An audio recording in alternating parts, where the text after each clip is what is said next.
बिस्मिल्लाहिर्रहमानिर्रहीम।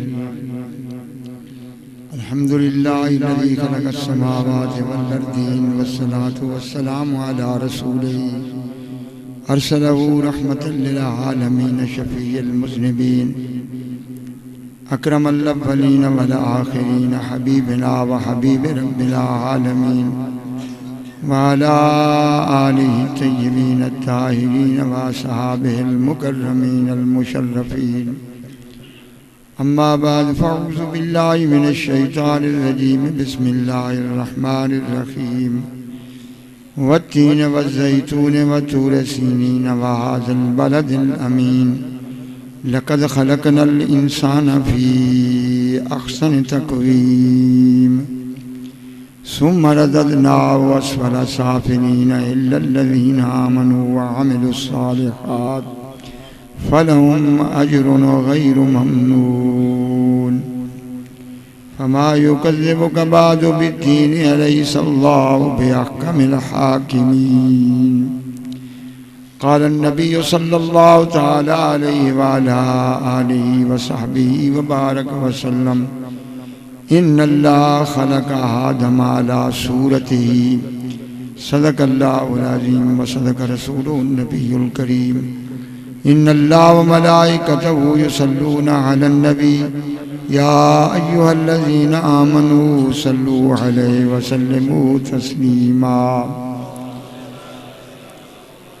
अस्सलामु अलैका या सय्यदी या रसूलल्लाह। अस्सलातु वस्सलामु अलैका या सय्यदी या हबीबल्लाह व अला आलिका व अस्हाबिका या सय्यदी या रहमतल लिल आलमीन। कुरान करीम की 30वें पारे की ये सूरह मुबारका है, सूरह वत्तीन। ये कुरान करीम का अंदाज़ है कि किसी एक चीज़ के नाम पर पूरी सूरत का नाम रख दिया जाता है। इसे कहते हैं तस्मीयतुल कुल बिइस्मिल जुज़, कि जुज़ के नाम पर कुल का नाम हो।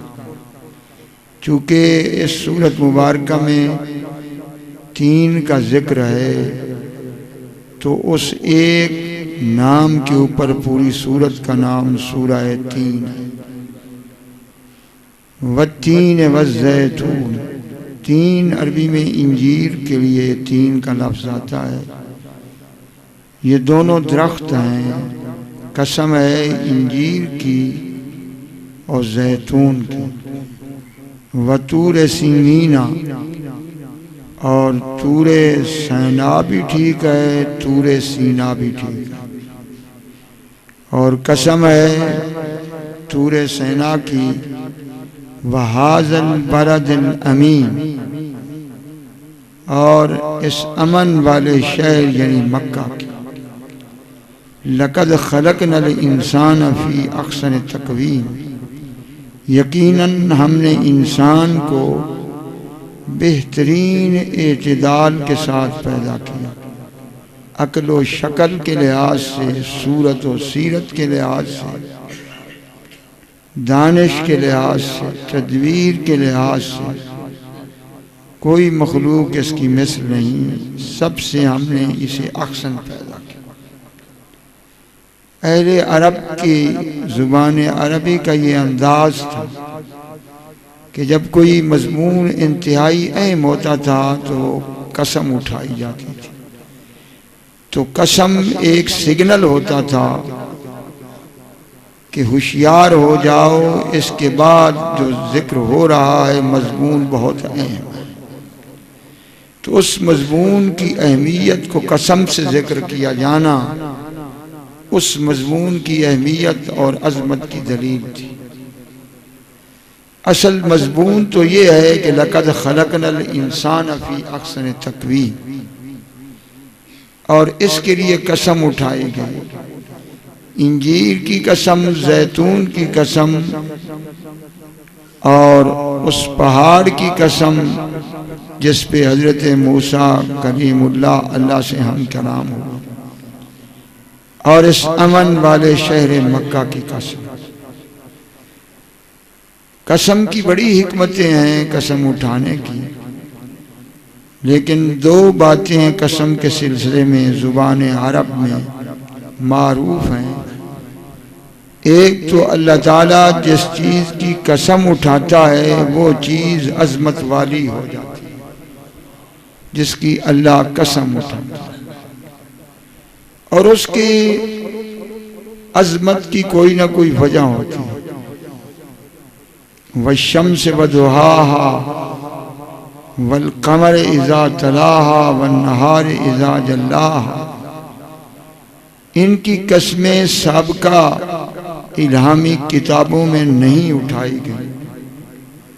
अल्लाह ताला ने कुरान करीम में इनकी कस्में उठाई हैं, क्योंकि सूरज से दिन बनता है, चांद से रात बनती है, और सूरज से ताल्लुक नूर का है, चांद उसके पीछे आता है जो सूरज से नूर लेता है। तो दिन और रात दोनों जमाने पे दराज करते हैं, और चूंकि इन्हें निस्बत हो गई है ज़माना नबूवत से, सैयद आलम की नबूवत इस ज़माने को उससे निस्बत हो गई। इस निस्बत की वजह से अब वो सूरज सूरज नहीं रहा, अब वो रात रात नहीं रही। निस्बत महबूब की वजह से ये दोनों रब की कसम के काबिल हो गए। और यहां भी जो कसम उठाई, दरख्त और भी बड़े हैं, तमाम दरख्तों से अफजल बेरी का दरख्त है, और फिर बेरी के दरख्त के बाद खजूर का दरख्त। यहाँ इंजीर और जैतून की कसम उठाई, क्योंकि जहाँ सैयदना ईसा अलैहिस्सलाम की विलादत हुई थी वहाँ इंजीर के दरख्तों की कसरत थी, और बैतुल मक़दिस जो कसीर अंबिया के कदमों की सरजमीन है वहाँ जैतून के दरख्त की कसरत थी।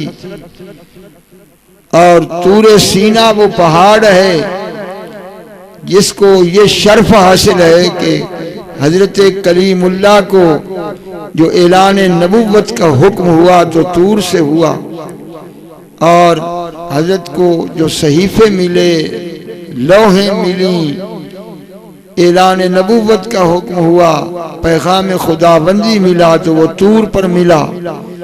इसे निस्बत मूसा अलैहिस्सलाम से है, इंजीर को निस्बत ईसा अलैहिस्सलाम से है, जैतून को निस्बत बैतुल मक़दिस के मदफून अंबिया के साथ है, और हाज़ल बलदिल अमीन इस अमन वाले शहर को निस्बत ज़ात अक़दस से है कि हुजूर की विलादत भी यहीं हुई और हुजूर ने ऐलान नबूवत भी मक्का में की। ये शुरू से ही बलद अमीन है। मन दखलहू काना आमिना, जो भी इसमें दाखिल हो गया तो वो अमन में आ गया। असल में ये सैयदना इब्राहीम अलैहिस्सलाम की दुआ है, रब्ब जअल हाज़ल बलद आमिना, ऐ अल्लाह इस शहर को अमन वाला बना दे।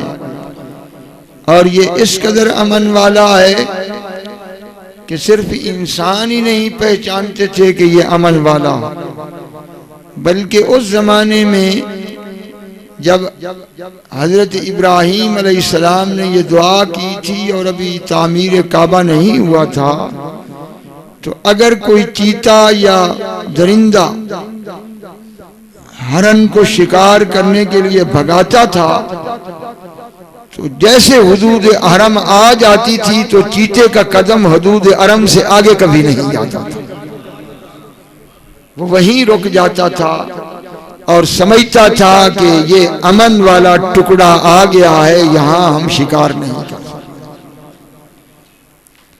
और फिर सरकार ने इसके अमन को और वाज़े किया कि फतह मक्का के दिन ऐलान फरमाया कि लोगों, इसकी हुर्मत जमीन व आसमान की तख्लीक के साथ ही है, और किसी को इजाजत नहीं मिली थी कि वो मक्का में जंग करे, मुझे सिर्फ दिन के थोड़े हिस्से में मिली थी। लम यहिल्लल कितालु लिअहदिन मिन क़ब्ली वलम यहिल्लली इल्ला साअतम मिन नहारे फहुवा हरामुम बिहुर्मतिल्लाहि इला यौमिल क़ियामा। मुझे सिर्फ थोड़े से दिन के हिस्से में इजाजत मिली थी और उसके बाद फिर ये इसकी हुर्मत लौट आई है। अब जंग तो जंग रही, ला युनफ़िरु सैदुहा वला युख्तलतु लुक्ततुहा वला युल्तक़तु लुक्ततुहा वला युख्तला खलाहा। खबरदार, इस एरिए में कोई शिकार भगाया भी नहीं जा सकता, इसके किसी दरख्त की टहनी को तुम काट नहीं सकते, इसकी हुदूद में उगे हुए घास को नहीं काट सकते, हुदूद हरम में किसी की गिरी हुई चीज को तुम उठा नहीं सकते। हरम ने घास को, दरख्तों को, गिरी हुई चीजों को अपनी अमान में ले रखा है और खबरदार कोई इस अमान के अंदर हाथ डाले। तो हजरत अब्बास ने अर्ज की कि या रसूलल्लाह इल्लल इज़ख़ारा लिकैनना व बुयूतना, कि हम गरीब लोग हैं और ये इज़ख़र घास मोटी है, इससे हम अपने मकानों की छतें बनाते हैं तो बड़ा मुश्किल हो जाएगा। ये घास अगर हम नहीं काटेंगे तो घर की छतें हम किससे करेंगे। उस वक्त फकर का जमाना था, तो हुजूर ने फरमाया कि इल्लल इज़ख़ारा, ये मैं तुम्हें इजाजत देता हूं कि इज़ख़र को काट लिया कर। ये इस कदर अमन वाला शहर, ये कस्में उठाकर अल्लाह ताला फरमाया लक़द खलक़नल इंसान फी अहसन तक़वीम, कि यकीनन हमने इंसान को सबसे बेहतरीन हैसियत पे पैदा किया। कहा जाता है कि इंसान वो आलम असगर है जिसमें पूरी कायनात सिमटी हुई है।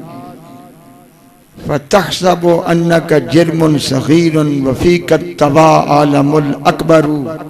सैयदना अली मुर्तज़ा कर्रमल्लाहु वजहुल करीम फरमाते हैं कि तज़ुन्नु बि अन्नका जिर्मुन सग़ीरुन, तू गुमान करता है कि तू एक छोटा सा वजूद रखता है। वफ़ीकन तवाल आलमुल अकबरू, और कुदरत की शान यह है कि सबने सारा जहान लपेट कर तुझ में रख दिया। दाओ का फीका वलम तख्सबी दवाओ का मिन का वलम तशउरू, तेरी बीमारी भी तेरे अंदर है, तेरा इलाज भी अंदर है, लेकिन तुझे शऊर नहीं। तो ये तख्लीक जो कस्में उठाकर अल्लाह ताला ने फरमाया, तो ये कैसे सारे आलम का मजहर है।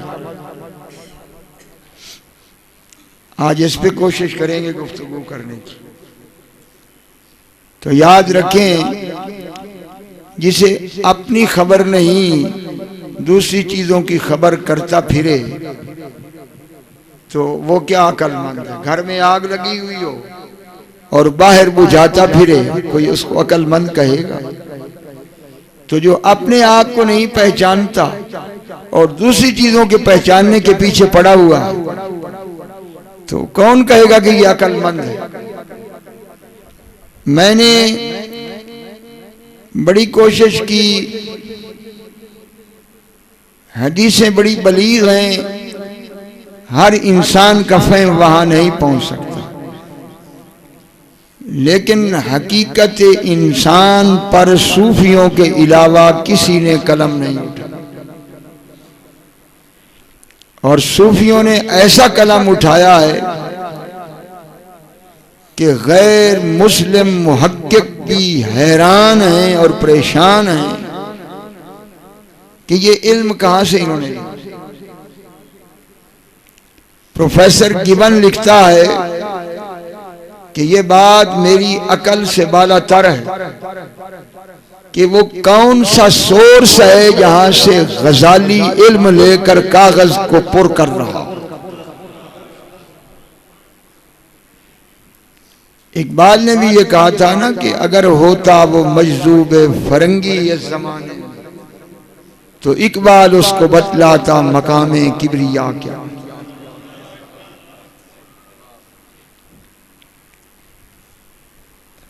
अब हमारे यहाँ मुसीबत ये है कि ये तसव्वुफ मुकम्मल तौर पर हमारे इदारों से निकल चुका है। यूनिवर्सिटी और कॉलेजेस का इल्म तो राही सिर्फ पेट भरने के लिए गया, सीधी सी बात है। इसीलिए आप बच्चे इधर डालते हैं, इंजीनियर बनेंगे, डॉक्टर बनेंगे, पेट भरने के लिए अच्छी नौकरी मिल जाएगी। तो इस इल्म का कोई मकसद और नहीं है, इस इल्म का मकसद सिर्फ पेट पूजा आप रहे। चुनाचे कोई आदमी भी किसी अच्छे बच्चे को, काबिल और ज़हीन बच्चे को कुरान और हदीस के लिए देने के लिए तैयार नहीं है। जो बेचारा माजूर रह जाएगा, किसी और खाते में फिट नहीं होने वाला, उसे फेंक जाएंगे मदरसे में कि जी हमने दीन के लिए से वक्फ कर दिया, ये हमारे किसी और खाते का नहीं है, इसको संभालें कि रोटी भी हमें न देनी पड़े, वो भी मुफ्त में खाए, हमें सारी मुसीबत से जान छूट जाए। तो यूनिवर्सिटी कॉलेज वो तो सिर्फ यही है। और किसी मुसलमान के लिए इससे बढ़कर मौत नहीं है कि वो इल्म पेट के लिए सीखे। और आपका सिलेबस जो है वो सिवा पेट के आगे कुछ भी नहीं दे सकता। तो इसको कौन कह सकता है कि ये इल्म है? हमारी मंतिक की किताब कुतुबी बड़ी चोटी की किताब है, उसने कहा अल इल्म हुवा नूरुन, कि इल्म एक नूर है। तो उसकी शरह की उलमा ने कि इल्म वो नूर है जो हुजूर के कदमों तक पहुंचाए, ऐसा नूर और रोशनी दे कि दिल हर चीज से हटकर कट जाए और कदम मुस्तफा में उसे चैन आए।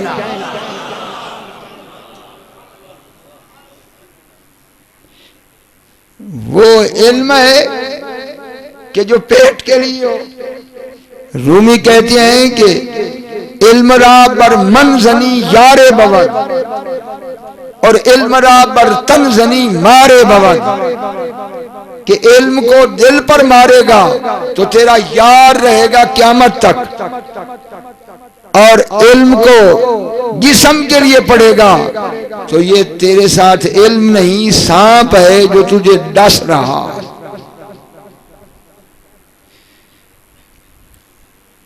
इधर से तो हम गए, वहां तो थोड़ी सी इस्लामियात आपसे डर कर उन्होंने डाल दी कि ये लोग सड़कों पे आकर ये न कहें कि पाकिस्तान जैसे मुल्क में इस्लामियात नहीं है। वो लुंडी सी निसाब, कुछ इधर से पकड़ा कुछ उधर से पकड़ा और एक इस्लामियात का निसाब बना दिया। नीम हकीम खतरा जान, नीम मुल्ला खतरा ईमान। न वो कुरान की तफसीर के काबिल, न हदीस के काबिल, डिग्री उसको दे दी पीएचडी की। अब वो 2 फुट जमीन से ऊपर जाता है कि जी मैं तो पीएचडी कर गया हूं, और हालत ये है कि कुरान की एक आयत का एनालिसिस तरकीब नावी नहीं कर सकता। तो 2 ज्यादतियां हुई। एक ये ज्यादती हुई कि गधे के ऊपर घोड़े की जीन डालकर उसे घोड़ा बना दिया, एक उसके साथ ज्यादती हुई, और दूसरी उस कौम के साथ ज्यादती हुई कि जो समझ रही है कि मैं अरबी घोड़े पे सवार हूं, ये खबर नहीं कि किसी टट्टू के ऊपर सवार। फसौफ तरा इज़न कशफल गुबारू, एक अरब का शायर कहता है कि फसौफ तरा इज़न कशफल गुबारू अफरसुन तहत रिजले का अम हिमारू। अभी आंधी और गर्दो गुबार बहुत ज्यादा है, जब ये छटेगा तो तुझे पता चलेगा कि तू अरबी घोड़े पे सवार है या खच्चर पे सवार। इसलिए खुदारा ये पेट पूजा करने वालों से दीन न सीखो, ये यूनिवर्सिटी वाले, कॉलेजों वाले, स्कूलों वाले तुम्हें पुलिस का सिपाही बना सकते हैं, फौजी बना सकते हैं, फौजी अफसर बना सकते हैं, ये डॉक्टर बना सकते हैं, ये तुम्हें कोई और बला बना सकते हैं। इनमें ताकत नहीं कि तुम्हें बताएं कि हकीकत इंसान क्या है। वो किसी खबरदार से पूछो, और रहमान फसल बिही खबीरा। अगर रहमान की शान पूछनी है तो किसी खबर रखने वाले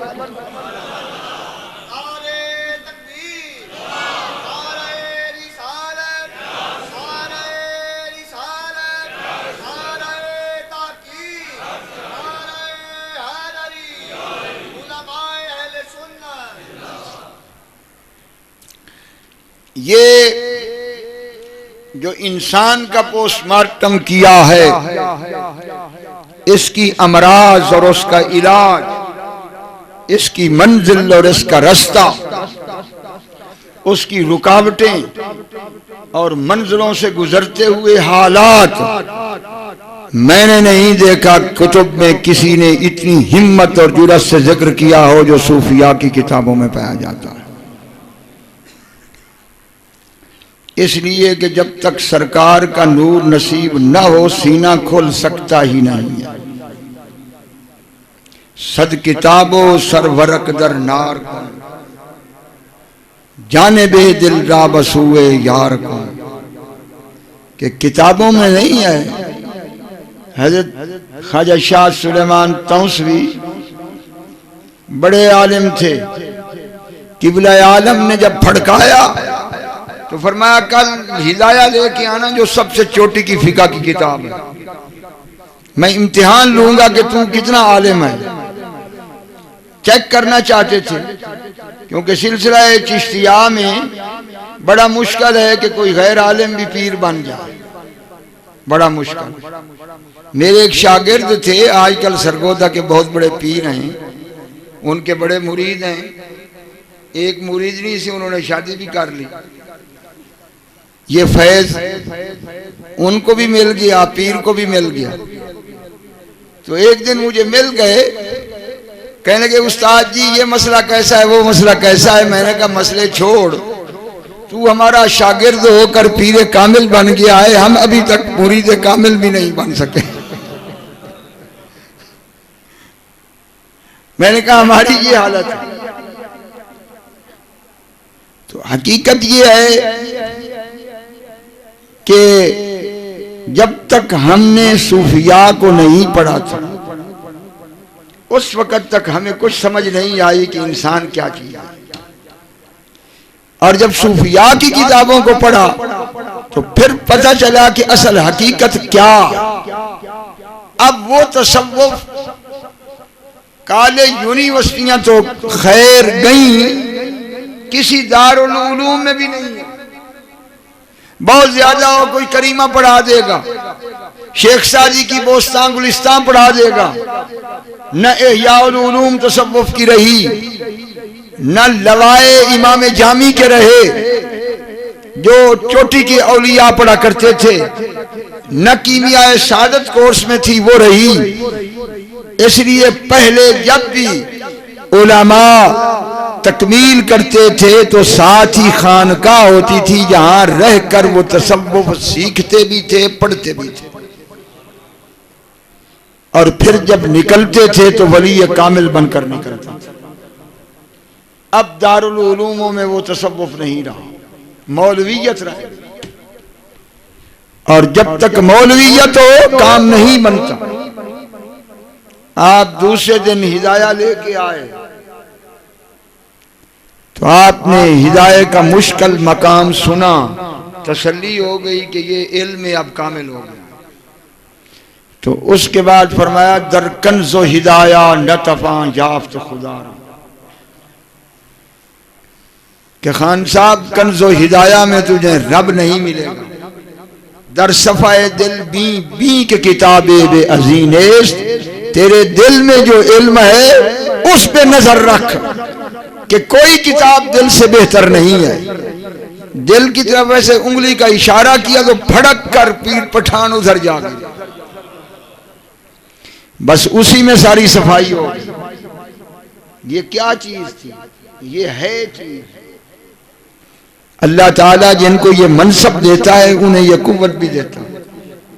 शेख शहाबुद्दीन सोहरवर्दी कहते हैं, मैं सबसे बड़ा मौलवी था और जब पीराने पीर के पास मेरे चच्चा मुझे ले गए, एक नजर उठाई पीराने पीर ने, मेरे ज़ाहिरी उलूम धो दिए और दूसरी निगाह उठाई तो लौहे महफूज के पर्दे उठा दिए। और उसके बाद शेख शुयूख शेख शहाबुद्दीन सोहरवर्दी कहते हैं कि ज़ालिका सुल्तानुल मुतसर्रिफु फिल वजूद, कि दुनिया के बादशाह हुकूमत करते हैं, उनकी हुकूमत ज़ाहिरी होती है। मैंने अब्दुल कादिर को वो बादशाह देखा है कि जो दिलों के अंदर घुसकर दिलों पे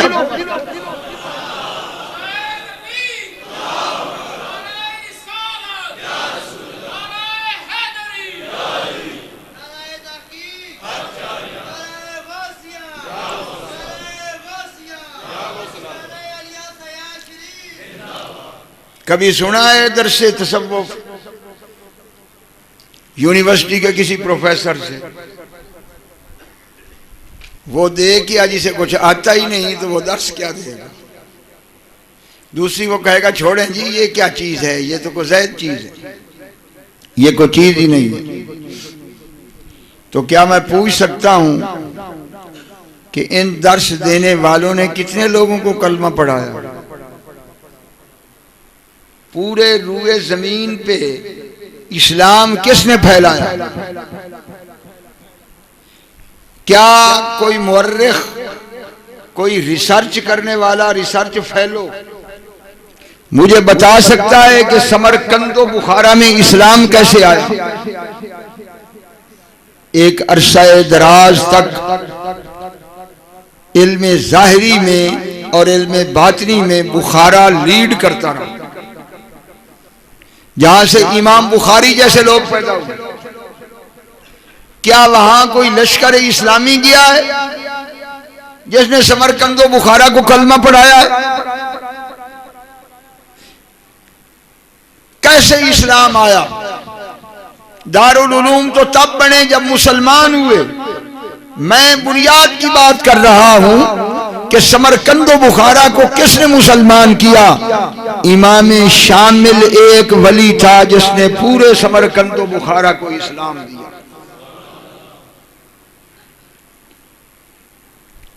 हजरत जमालुद्दीन हाशमी हुजूर फरीदुद्दीन गंजे शकर के खलीफे, किसी वजह से हुजूर फरीदुद्दीन गंजे शकर इन पे नाराज हो गए थे। तो ये बड़े चोटी के आलिम और वली थे, तो इन्होंने बड़े अदब से माफी मांगी। उस जमाने में हिलाकू खान बगदाद की ईंट से ईंट बजा रहा था। मुसलमानों की हालत बड़ी अजीब थी। मुसलमानों के सिरों से खोपड़ियां जोड़कर मीनार बनाए जाते थे और हर जगह कत्ले आम हो रहा था मुसलमानों का। तो हुजूर फरीदुद्दीन गंजे शकर ने जमालुद्दीन हाशमी को कहा कि मैं उस वक्त तक तुम्हें माफ नहीं करूंगा जब तक तुर्की के जंगल में रोजे रखकर भूखा प्यासा रहकर तू हिलाकू के पोते को कलमा नहीं पढ़ाएगा। देखो वली की निगाह कहां तक है। वली आज खुद कुछ भी नहीं करता, वली वही कुछ करता है जो सरकार दो आलम उसे हुक्म देती है।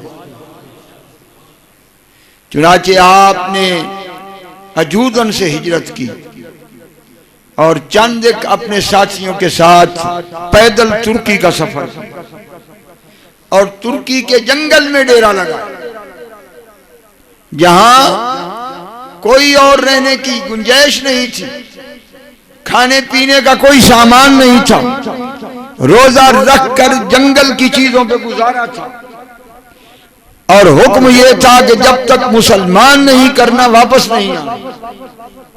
चुनाचे हिलाकू मर गया, उसका बेटा भी मर गया और उसका पोता जंगल में शिकार करने निकला। और उसने देखा कि एक हस्ती इमामत कर रही है और उनके पीछे लोग हाथ बांध कर नमाज अदा कर रहे हैं। तो उसने शिकार छोड़ दिया और करीब आया और उसने पूछा कि आप लोग कौन हैं? तो आपने फरमाया कि हम मुसलमान हैं। उसने कहा ये आप क्या कर रहे थे? तो आपने फरमाया हम अपने रब की इबादत कर रहे थे। उसने कहा इतने हसीन अंदाज से मैंने किसी मजहब को इबादत करते नहीं देखा।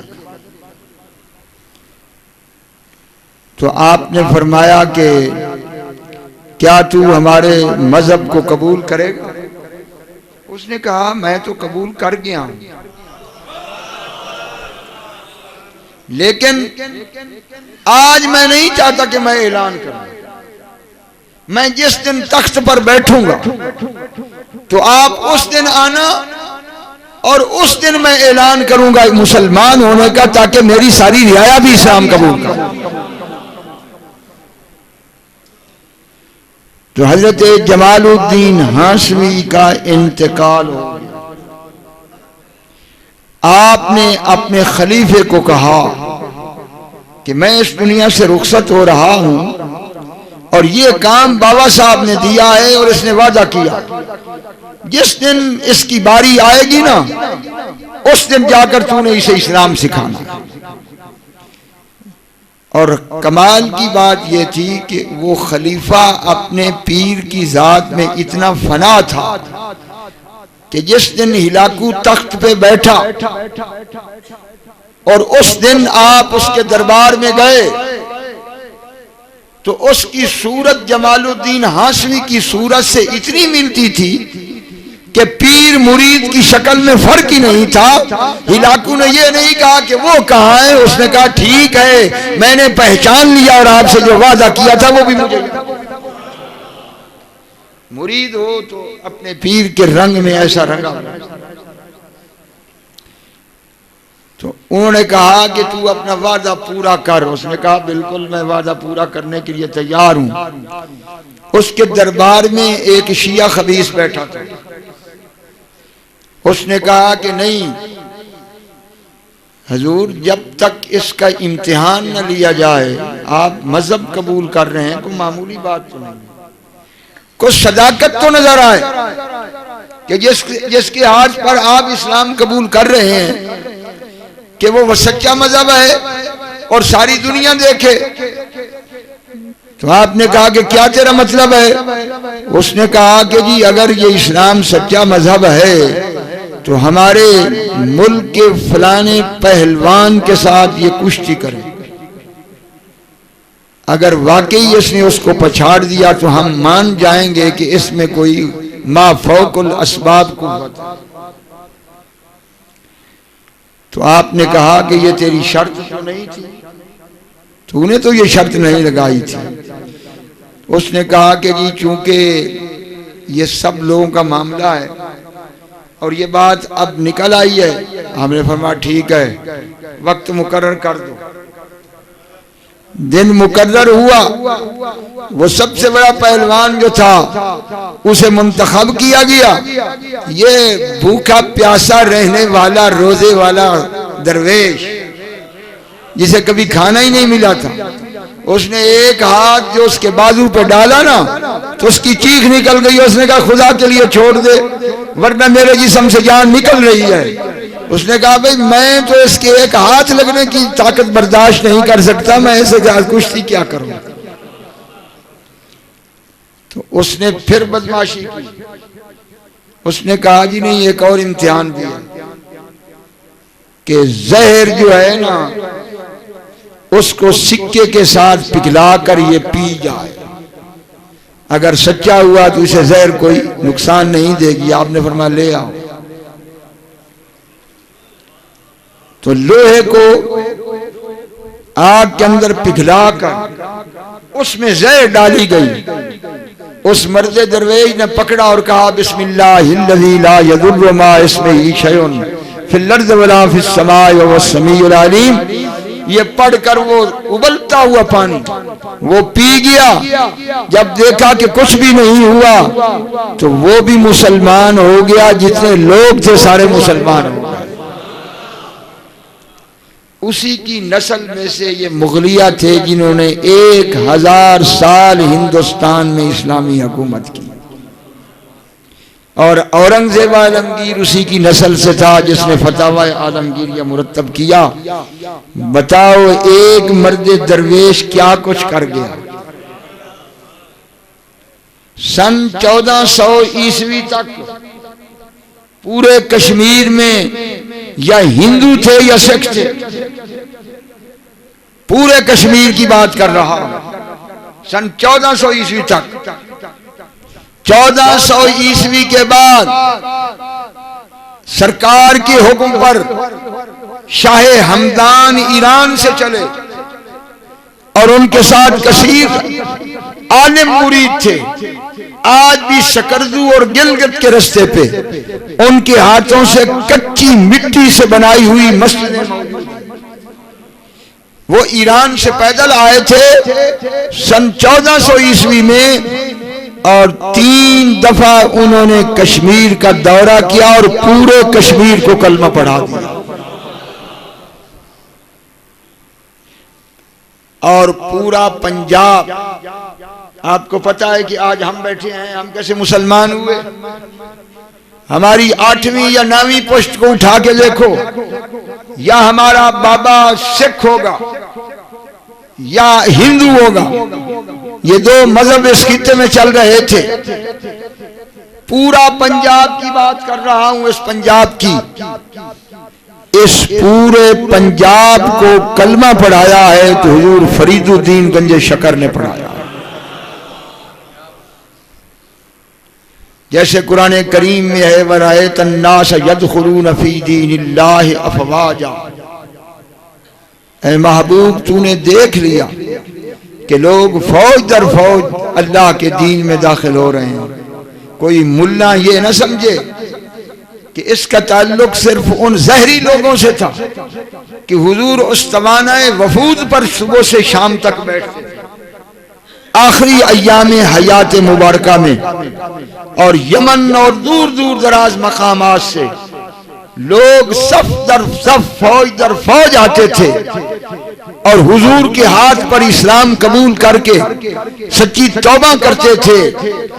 इसलिए उसको उस तवानाए वफूद कहा जाता है। और ये विशाल अक़दस से पहले बात थी जिस पे ये सूरत उतरी, इज़ा जा नस्र, ये सूरह नसर उतरी। और ऐतन्नास यदखुलून फी दीनिल्लाहि अफवाजा। जब आपने देख लिया कि लोग फौज दर फौज अल्लाह के दीन में शामिल हो रहे हैं, तो ये सिर्फ वो लोग नहीं थे जो ज़ाहिरी तौर पर उस तवाने वफूद पर सरकार अंबिया के हाथ पर बैत कर रहे थे। हुजूर क़यामत तक उन गुलाम वलियों को देख रहे थे जो हिंदुओं के जंजू तोड़ रहे थे।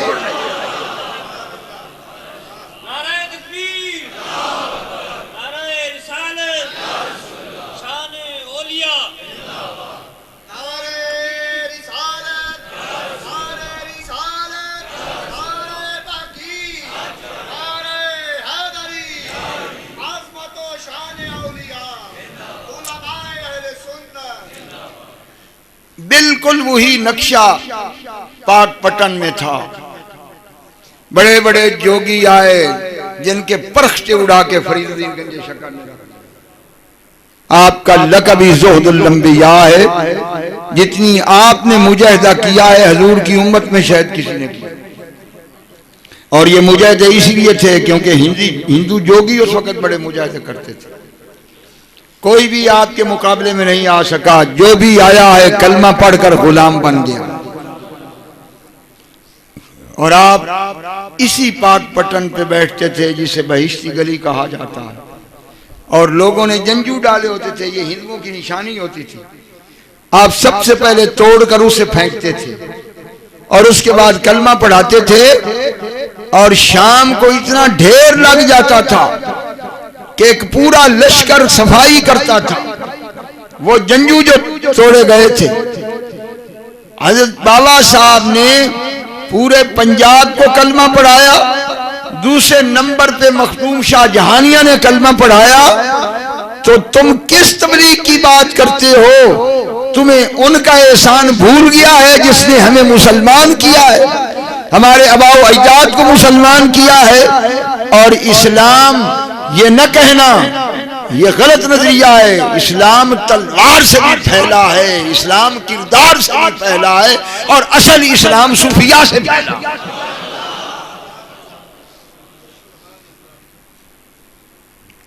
चीन में इस्लाम कहां से आया मुझे बताएं। चाइना में कोई गई है कौन? कोई मुसलमानों का लश्कर गया हो फतह करने के लिए? मुझे जवाब दो। चीन में आज भी अरब की तादाद तकरीबन करोड़ों से ज्यादा मुसलमान हैं। करीबन पौन अरब के करीब चीन में, क्योंकि चीन की आबादी भी काफी है, मुसलमान हैं। ये मुसलमान कहां से आए? बाबा साहब ने यह भी हुक्म दिया था, 7 बंदे मुंतखब किए थे हुजूर फरीदुद्दीन गंजे शकर ने, जो तिजारत के बहाने ताजिर बनकर चीन में उतरे थे। उन 7 ने जाकर पूरी जिंदगियां चीन में गुजारी, 7 लाख को कलमा पढ़ाया, जिनकी नस्ल में आज तक चीन के अंदर इस्लाम। मेरे एक दोस्त हैं, वो चीफ इंजीनियर रिटायर हुए हैं यहां से, वहां से हैं, पीर भाई। वो कह रहे थे कि मैं, गवर्नमेंट ने मुझे वफद का हेड बनाकर चाइना की विजिट पे भेजा, तो मैं उस पूरे ग्रुप का हेड था। तो जैसे चीन में मैं पहुंचा तो 2-3 दिन के बाद हजरत पीर सियाल ने मुझे ख्वाब में फरमाया कि अगर तुम चीन में आए हो तो उम्रा करके जाना। तो मैंने सोचा कि यहाँ चीन में कैसे उम्रा, और न यहाँ से मेरा वीजा लग सकता है कि मैं उम्रे पे जाऊं। लेकिन मैं सोचने लग गया कि इससे कोई और उम्रा मुराद। तो मैंने लोगों से पूछा कि यहाँ किसी बुजुर्ग का भी मज़ार है? तो उन्होंने कहा कि साहबी रसूल हजरत साद का मज़ार चीन में है।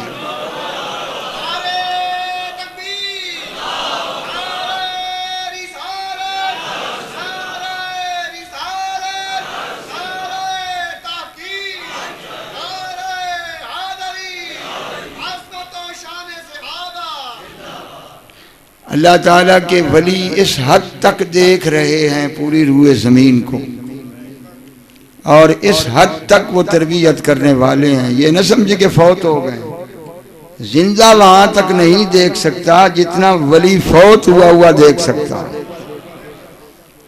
तो बराहे करम सिर्फ इन ज़हरी उलूम के ऊपर न जाएं, खास तौर पर ये नई नस्ल जरा ये भी मुताला करें कि सूफियाए किराम ने क्या लिखा है। मैं ये आपको यहाँ बात वसूख से बता रहा हूँ कि ऑक्सफोर्ड यूनिवर्सिटी में हकीकत इंसान पर जितना लिटरेचर पढ़ाया जा रहा है वो सब इन्होंने इमाम गजाली की किताबों से चोरी की है। और अब वो अपने आप को फ्रंट लाइन पे समझते हैं कि हमसे ज्यादा इंसान को कोई नहीं समझता कि इंसान की हकीकत क्या है। और हकीकत यह है कि इन्होंने चोरी की। उन्होंने ट्रांसलेट करके गजाली का पूरा फलसफा सिलेबस में डाल दिया, और जब गुत्थियां वहां सुलझाई जाती हैं तो यहां से जाने वाले मुसलमान सर मारते हैं कि यार हमारे मौलवियों ने तो कभी ये बात ही नहीं बताई थी जो यहाँ यूनिवर्सिटी के अंदर हम सुन रहे हैं। और ये नहीं समझते कि ये तुम्हारी चोरी हुई है जिसको उठाकर ये ले गए हैं। गिब्बन ने कहा था कि अगर मेरे पास इस्लाम की सदाकत की और कोई दलील नहीं तो मैं इस्लाम को सिर्फ इसलिए सच्चा मजहब मानता हूं कि ये गजाली का मजहब है। अल्लाह ताला इन सूफिया को जिंदा और ताबिंदा रखे, और जरूर इनकी कुतुब का मुताला करें और समझें कि लक़द खलक़नल इंसाना फी अक्सन तकवीम की तफसीर सूफियों ने क्या किया। अल्लाह ताला का